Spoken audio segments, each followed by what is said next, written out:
Bagaimana cara menangani lembaran Al-Quran yang telah rusak? Dua, dibakar, ditanam. Cuma hina berat, gak tata, ditata tanam. Beta tanam pungkul majunya, tajak tidak ti. Yan baulai ti hina taikam. Nama hina dalam Al-Quran menteng hana tata lagi na Quran tatanum tajak ya ti nama hina panina. Yang mahina kan dipeh tapak dengan Quran. Teman untuk dia kata dile kagadah Quran duhuinya tatanum nya data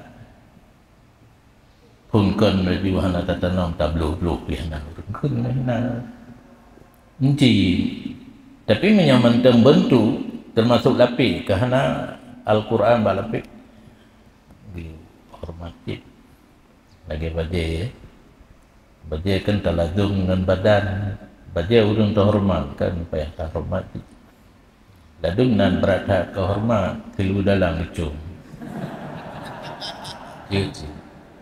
ubat mungkin